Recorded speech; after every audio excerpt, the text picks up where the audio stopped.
What it do, surprise Shawty crew, and hey my Daisy loves. So one recording right here is bringing back a ton of memories for me. Not even just like the beginning of YouTube and recording on my mom and them couch in the den, but just like my car chronicles, my Snapchats when I still lived here after college. I was always sitting right here in this room recording. So it's a little full circle for me. But I was typing part two to what I had posted in the community post this morning, and my phone died, and I was not about to retype it all. So I took that as a sign to just record part two. So if you read the community post this morning, I was talking about dreams I've had recently about old friends trying to come back into my life and how I know how I'm discerning, like they're not supposed to be back. It's a pattern, whether it's the same exact female or the same spirit operating in different females in different seasons of your life. But, being in a place where I can discern and be like, that is not my friend, okay? Whether that has always been the case and it was just hidden really well, and I'm just at a place in my healing journey where I can see it and I'm aware and my eyes are open to it, or it just happened. Like when we go into new seasons and God elevates us and then their heart towards us changes, right? Like you used to love me, now you don't love me. Regardless though, those are three separate dreams I've had recently, and I know the Lord is showing me like, look, don't go back to that, don't fall for that, okay? Even if it's hopping in a new person. That's why I really do be also know new friends half the time, but that's really why I want to make part two for on the flip side. So in 2023, as I was becoming even more intentional about my healing journey, right? One of the things that I had to truly relive and grieve and deal with this year was the death of my best friend in our early 20s. Of course, I knew that it was affecting me, but I did not know in all the ways in which it was. But I also didn't understand why I have and why I will continue to go so hard when it comes to different things. Okay, and I may share that at a later date, but not today. But I didn't realize how much it was affecting me. Now, what I'm about to say doesn't only apply to friendships. Like, I believe if you listen to this and it's for you, you'll know how to apply it to other situations. Because when I was typing it up, I was like, oh, this is giving kingdom marriage. This is giving all relationships, right? But the way this revelation is coming in for me this morning is through this, okay? So in carrying around all that grief and all that devastation, I was also carrying around fear.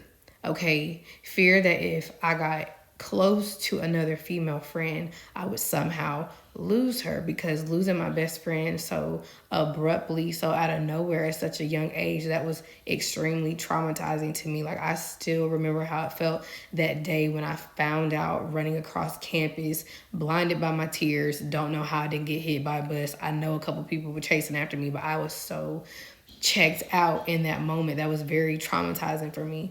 And so I've carried all that around, and I carry that fear even to the extent of, and I've told people this, like when messages don't deliver, it takes me back to that. Like, it's not even my first thought is like, oh my gosh, I was blocked. My first thought is, oh my gosh, are they alive? Because of that. Okay. So it affected me in a lot of ways. And so I want to interject really quickly because of my experiences with bad friends, girls, women who were not really my friends, sisters, or being part of groups and stuff, and it was not sisterly. Because of my experiences with those things, it's always been easy for me, to be like, I don't really care to have friends. I don't need close friends, but that's not true.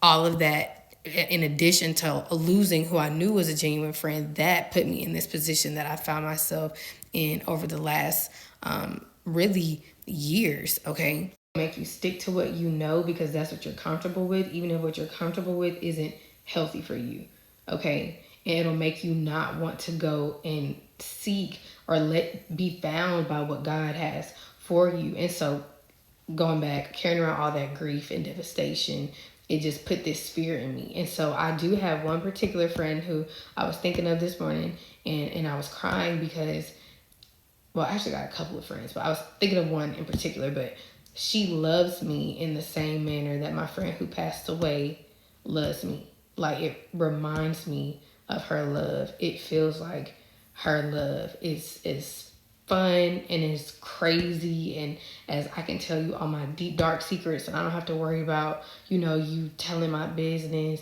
and you not going to judge me. It feels the exact same way, but because of that fear and all the things we've been through, all the ups and downs, all the learning and growing together, all the experiences, we're still here, we're still locked in. A part of me still tries to keep her out of my heart, and that's not fair to me or fair to her. So if I'm doing all this blocking and pushing away to her, how does that trigger her? How does that make her put her guard up? How does that weaken the quality of our friendship on both ends? And so when I was typing that, I was thinking about kingdom marriage. Even if you can understand and empathize with what they're going through, that's why when loving somebody and you are loving them genuinely and purely, it can still trigger them because you don't know what they went through in the loss of someone else who loves them in that manner, and they're scared to lose it again. And we've talked about it, and she knows, at least to the extent of I be pushing away the people I love. She understands that. I don't know if I've ever told her all of this in this extent, like, girl, I'm scared to lose you, even though, we can lose anybody at any given second. But in my mind, if I have like a best friend again, like, I already know what happened. You get what I'm saying? So, this year I made the resolution to allow her in my heart more, allow our relationship to grow more, allow myself to experience, like a best friend again without the fear of something bad is going to happen to her. Oh, I'm going to lose her. And even in me sharing all of this and me saying like she loves me, she reminds me of my friend that passed away. I thank God for another friendship that honors that is a reflection of that. I don't want to reject sisterhood and true friendship because of my experiences. That's why discernment is so key. None of us are perfect. I haven't been perfect to her. She hasn't been perfect to me. But the love that she has for me is perfect because God purposed her for me. Think about that word we did, and it said God chooses who sits beside you. God chooses who gets to be in those positions. And the reason that we should allow God to do that, whether it's our husbands or our friends, is because he knows the beginning to the end. He knows that when he does this for you, their heart for you isn't going to change. Whereas other girls, you may be like, well, why we can't be friends? Because he knows when he elevates you in the next season, her heart for you is going to turn sour. Do you get what I'm saying? But the love between y'all is perfect, just like with your spouse. Any God-ordained relationship, any person that God purposed for your life, their love for you is going to be perfect through your ups and downs, through your healing journey, even if it takes years, right? Even if you're not aware of how you make them feel or how you cause them to back off, right? But his love for you is in that person. So they'll have that understanding, that compassion. They'll be genuinely happy for you. They'll pray for you. They'll cover you, even if something that you did hurt them or made them feel away or they don't understand, just like with the spouse. So that is one of my goals this year, is to truly enjoy having a best friend, because I always wanted that. I want my kids to have, like an auntie that's not just Morgan, but like a friend that's like a sister to me, which is how it would have been with my friend that passed away. I want that for her too. I want to know that if my family can't do it, I got friends that I can lean on and depend on, and vice versa. I want to be that for them. I want them to know that I'm going to show up. I'm going to go the distance, that they can count on me and trust me with the things and the people that mean the most to them. So at this point in my life, it's truly just a different place. Like, if I wouldn't trust you to be around me and my spouse, you're not my friend. If I wouldn't leave my child with you, you're not my friend. I'm not using that term loosely anymore. A friend is somebody you can trust. A friend is somebody that's going to sacrifice for you. God ain't out here just calling us all his friend. You have to sacrifice in obedience to be considered a friend of God.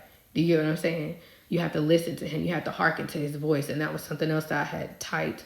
Even though we're not perfect, your friend, just like your spouse or your family, God convicts them concerning you. He gets on to them concerning you. and they're going to be sensitive in the spirit about you. Okay?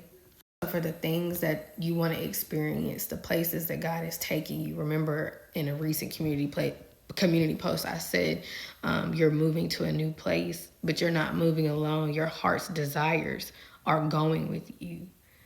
And that requires change for us. You can't say you want to be with be with a husband, be with your husband, and you haven't changed and you haven't became a wife. You can't say you want best friends and you haven't learned how to be a best friend, right? You got to let them in too. You can't lock your heart off to the world, but then, you want love. No matter how much I talk about love and Jesus, I know what really goes on with me. And when it's real lovey, I'm like, I don't know, So that's my resolution. And I want it to be transparent and vulnerable and honest with you all, because I really do want true love to flood my life this year, not just with me and my spouse, but with me and my best friends, as well as me and my family, because that is my territory and I'm a part of their territory. So I definitely want to help and aid in being a part of their life. I don't want to, be destructive or hurtful because I'm somehow rejecting them as well. Okay, so, and that requires us looking in the mirror. Okay, so here's to not rejecting friendship or sisterhood either.